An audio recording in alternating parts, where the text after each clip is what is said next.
হলে 45 বছৰলৈকেহে সেই সুবিধা থাকে 45 বছৰ পাৰ হৈ গলে সেই সুবিধা নাথাকে অৰ্থাৎ প্ৰমোশনৰ বাবে উদ্ধতম বয়স 45 বছৰ আছিল আজি কেবিনেটে অঙ্গনবাদী সহায়িকা সকলক অঙ্গনবাদী কৰ্মীলৈ পদোন্নতিৰ বয়সৰ উদ্ধতম সীমা 45 বছৰৰ পৰা 50 বছৰলৈকে বৃদ্ধি কৰে ইয়াৰ ফলত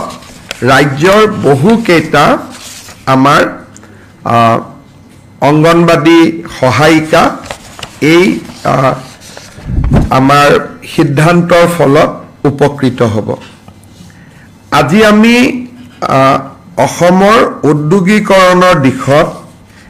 850 কোটি টকা বিনিয়োগৰ প্ৰস্তাৱ আমি অনুমোদন কৰো এডভান্টেজ অসম 3ত স্বাক্ষৰ কৰা 4খন বুজাবুজিৰ চুক্তি আজি কেবিনেটৰ অনুমোদন লাভ কৰে আৰু ই এতিয়া পূৰ্ণাংগ ৰূপ পাবলৈ সক্ষম হয় ভেলি ষ্ট্ৰং সিমেন্ট তেওঁলোকে 250 কোটি টকা ব্যয় কৰিব Star Cement North East Limited তেওঁলোকে গোলাঘাটত 650 কোটি টকা ব্যয় কৰিব গুৱাহাটীত এখন নতুনকৈ হোটেল আহিব 130 কোটি টকা আৰু পেপসি কোম্পানীয়ে তেওঁলোকৰ পেপসি সফট ড্ৰিংক বনাবৰ বাবে অসমত 583 কোটি টকা ব্যয় কৰিব প্ৰথম যেটো মই সিমেন্ট কাৰখানা কলো 250 জন এমপ্লয়মেন্ট কিন্তু ব্যয় কৰিব 480 কোটি টকা অৰ্থাৎ আজি কেবিনেটে 1843 কোটি টকাৰ বিনিয়োগৰ প্ৰস্তাৱত অনুমোদন জনায় আজি আমাৰ মিছন বসুন্ধৰা 3ত নামঘৰ সৰকাৰি কাৰ্যালয় আৰু এনজিও আমি মাটি দিয়াৰ যি ব্যৱস্থা কৰিছিল আজি সেই প্ৰক্ৰিয়াই প্ৰায় সম্পূৰ্ণতা লাভ কৰিলে আজি আমাৰ কেবিনেটত আমি প্ৰায় টোটাল 36000 প্ৰপোজাল এতিয়ালৈকে আমি এপ্ৰুভ কৰো অৰ্থাৎ 36000 স্কুল কলেজ নামঘৰ বা সৰকাৰি অনুষ্ঠানে মিছন বসুন্ধৰাৰ জৰিয়তে মাটি পাবলৈ সক্ষম হ'ব বিটিআৰ অঞ্চলত যি ডেভেলপমেন্ট ব্লক আছে সেই ডেভেলপমেন্ট ব্লক বিলাক ৰিঅৰ্গানাইজ কৰাৰ বাবে বিটিআৰ প্ৰশাসনে প্ৰস্তাৱ দিছিল আজি আমি সেই প্ৰস্তাৱসমূহ অনুমোদন কৰো এতিয়াৰ পৰা আমাৰ বিটিআৰত আগতে 22টা ডেভেলপমেন্ট ব্লক আছিল এতিয়া 23টা ডেভেলপমেন্ট ব্লক হবগৈ বাক্সা জিলাৰ গোবৰ্ধনাত এটা নতুন বিডিও অফিস বা ব্লক কাৰ্যালয় আমি মুকলি কৰিম আৰু বিটিআৰত সৰ্বমুঠ 23টা আমাৰ বিডিও কাৰ্যালয় কাম কৰিব অসম ফৰেষ্ট প্ৰটেকচন ফোৰ্স আৰু frontline forest ষ্টাফক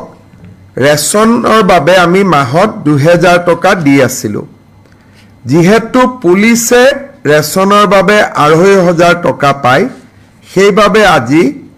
Assam forest protection force আৰু ফ্ৰন্টলাইন ষ্টাফক আমি ৰেশনৰ বাবদ দিয়া 2000 টকা 2500 টকালৈকে আমি বৃদ্ধি কৰো আৰক্ষীৰ সমপৰ্যায়লৈকে আমি লৈ আহো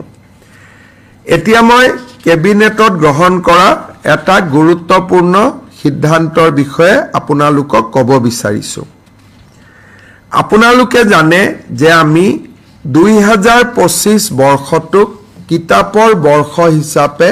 উদযাপন কৰাৰ সিদ্ধান্ত গ্ৰহণ কৰিছিলো সেই সিদ্ধান্ত অনুসৰি কেবিনেটত আজি আমি কেইবাটাও সিদ্ধান্ত গ্ৰহণ কৰো যাৰ বিষয়ে আপোনালোকক মই অৱগত কৰিব বিচাৰিছো কিতাপৰ বৰ্ষ উপলক্ষে ৰাজ্য চৰকাৰে 1000 জন যুৱ লেখকক তেওঁলোকৰ ভৱিষ্যতৰ দিনত আৰু অধিক তেওঁলোকক উৎসাহ প্ৰদান কৰিবৰ বাবে 1000 যুৱ লেখকক 25000 টকা কৰি এককালীন এটা সাহায্য দিবলৈ সিদ্ধান্ত গ্ৰহণ কৰে 1000 যুৱ লেখকে 25000 টকা কৰি আৰ্থিক উদগনি লাভ কৰিব অসম প্ৰকাশন পৰিষদে যুৱ লেখকসকলৰ তালিকা চূড়ান্ত কৰিব এই বছৰ অসমত যাতে কেইবাখনো গ্ৰন্থমেলা অনুষ্ঠিত হ'ব পাৰে সেইবাবে ৰাজ্য চৰকাৰে জিলা সদৰত কোনোবা অনুষ্ঠান প্ৰতিষ্ঠানে গ্ৰন্থমেলা আয়োজন কৰিলে 5 লাখ টকাকৈ আৰ্থিক সহায় আগবঢ়াব অৰ্থাৎ অসমৰ 35খন জিলাৰ যি ধৰণে গ্ৰন্থমেলা আয়োজন হ'ব যিসকল আয়োজক সেই আয়োজকসকলক আমি 5 লাখ টকাৰ এটা অনুদান আগবঢ়াম আৰু যদি কোনোবাই গ্ৰন্থমেলা সমজিলাত পাতে আমাৰ ৰাজ্যত জিলা আছে সমজিলা আছে এতিয়া মহকুমা নাই গতিকে জিলাত পাতিলে গ্ৰন্থমেলা পাতিলে 5 লাখ টকা পাব আৰু সমজিলাত যদি গ্ৰন্থমেলা পাতে 2,500 টকা তেওঁলোকে 2.5 লাখ টকা তেওঁলোকে লাভ কৰিব 5 lakhs in district headquarter 2.5 lakhs in co-district headquarter 16 আগষ্টৰ পৰা ৰাজ্য চৰকাৰে প্ৰতিখন চৰকাৰী ফাংচনত এই কিতাপৰ বৰ্ষ শেষ নোহোৱাৰ পৰিৱৰ্তে লৈকে গামোচাৰ লগতে একোখন কিতাপেৰে আমি বিশিষ্ট অতিথিসকলক সম্বৰ্ধনা বা আমি তেওঁলোকক সন্মানিত কৰিম অৰ্থাৎ ষ্টেট গভৰ্ণমেণ্টৰ যিকোনো ফাংচনত অতিথিসকলক গামোচাৰ লগতে একোখন কিতাপ উপহাৰ দিয়াটো অনিবাৰ্য হ'ব ইয়াৰ পিছত ৰাজ্য চৰকাৰৰ যিমান কৰ্মচাৰী আছে এই কৰ্মচাৰীসকলক নৱেম্বৰ মাহৰ দৰমহাত আমি 1000 টকা অতিৰিক্ত কৰি দিম 1000 টকা লৈ তেওঁলোকে কিতাপ কিনিব লাগিব আৰু ৰচিদ কিতাপ কিনা ৰচিদ তেওঁলোকে নিজৰ হেড অফ দা ডিপাৰ্টমেণ্টক জমা দিব লাগিব আমাৰ ৰাজ্যত প্ৰায় 3 লাখ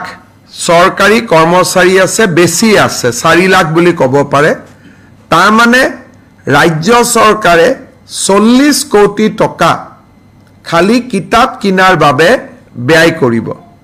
যদি কোনোবা কৰ্মচাৰীয়ে টকাটো লৈ গৈ কিতাপৰ কিনা ৰচিদখন ঘূৰাই নিদিয়ে তেতিয়া হলে নেক্সট মাহৰ দৰমহাত 1000 টকা কৰ্তন কৰা হ'ব আৰু যদি কিতাপখন কিনে তেতিয়া হলে তেওঁ সেই টকাটো দৰমহাৰ অতিৰিক্ত হিচাপে লাভ কৰিব শেষত কিতাপৰ বৰ্ষ উপলক্ষে এইবাৰ ডক্টৰ ভূপেন হাজৰিকাৰ নামত ৰাজ্য চৰকাৰে প্ৰকাশ কৰা পুথি এখন 1 জানুৱাৰী তাৰিখে পুৱা কৰি অসমৰ 12 লাখ পৰিয়ালত আমি বিতৰণৰ বাবে সিদ্ধান্ত লৈছো এই 12 লাখ পৰিয়াল মেইনলি চৰকাৰী শিক্ষক পঞ্চায়তৰ প্ৰতিনিধি এই ধৰণৰ যিখিনি আমাৰ এখন তালিকা আছে তালিকা অনুসৰি 12 লাখ ঘৰত আমি ভূপেন হাজৰিকা দেৱৰ জীৱনীখন আমি প্ৰেৰণ কৰিম কিতাপৰ বৰ্ষ উপলক্ষে যোৱা প্ৰেছ কনফাৰেন্সত আমি কৈছিলো যে 38 লাখ অৰুণোদয় হিতাধিকাৰীৰ পৰিয়াললৈও আমি সৰু কিতাপৰ পুস্তিকা এখন প্ৰেৰণ কৰিছো অৰ্থাৎ ৰাজ্য চৰকাৰে বাজেটত ঘোষণা কৰা ধৰণে আমি বিস্তৃতভাৱে এইবাৰ কিতাপৰ বৰ্ষ পালন কৰিম স্বাভাৱিকভাৱে অসমৰ ৰাইজেও যদি বিয়া সভা বাৰ্থডে আদিত কিতাপ উপহাৰ দিয়া আৰম্ভ কৰে তেতিয়াহ'লে ৰাজ্য চৰকাৰৰ প্ৰচেষ্টা আৰু অধিক সফল হ'ব শেষত আমাৰ কেবিনেটত আজি আমাৰ ৰাজ্য চৰকাৰৰ 6টা সায়েন্স সেন্টাৰ মাজুলী ডিফু কলিয়াবৰ শিলচৰ আৰু আমিনগাঁও আৰু বঙাইগাঁও নিৰ্মাণ হৈ আছিল ইয়াৰ বাবে প্ৰয়োজনীয় অতিৰিক্ত 178 কোটি টকা কেবিনেটে আজি অনুমোদন দিয়ে কেবিনেটৰ একেটাই সিদ্ধান্ত আছিল আপোনালোকে যদি কিবা প্ৰশ্ন আছে আপোনালোকে নিশ্চিতভাৱে কৰিব পাৰে আৰু ৰাতিও বহুত হৈছে মই ভাবো ডেফিনেটলি প্ৰশ্ন নাই পিছত ভাল কৰি লগ পাই লম হ'ব ধন্যবাদ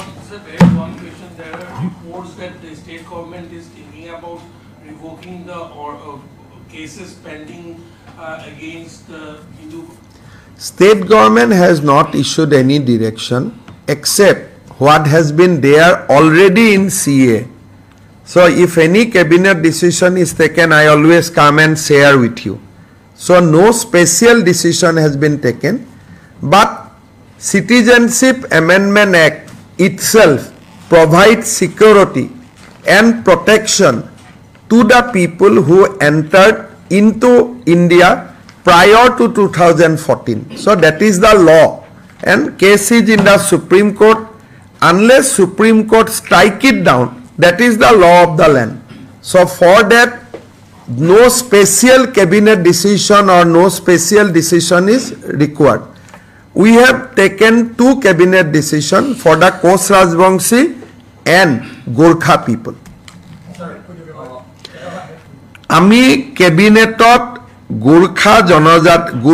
লোকসকলক ফৰেনাৰ্ছ ট্ৰিব্যুনেলৰ পৰা নাম প্ৰত্যাহাৰ কৰাৰ কাৰণে অনুমোদন জনাইছিলো আৰু ইতিমধ্যে তেওঁলোকৰ নামবোৰ প্ৰত্যাহাৰ হৈছে কেইদিনমান আগতে আমি কেবিনেটত কোচ ৰাজবংশী লোকসকলৰ বাবে আমি বিদেশী ন্যায়াধিকৰণত থকা গোচৰসমূহ উদ্ৰ কৰাৰ কাৰণে আমি অনুমোদন জনাইছিলো সিদ্ধান্ত লৈছিলো সেই বিষয়ে আমি আপোনালোকৰ ওচৰত এই কথাখিনি প্ৰকাশো কৰিছো বাকি পাকিস্তান বাংলাদেশ আফগানিস্তানৰ পৰা যি সকল মানুহ আহিছে 2014 চনৰ আগত অহা মানুহখিনিক নাগৰিকত্ব আইনে নিজেই সুৰক্ষা দিয়ে ইয়াৰ ওপৰত ৰাজ্য চৰকাৰে নতুনকৈ কিবা কৰাৰ কোনো প্ৰয়োজন নাই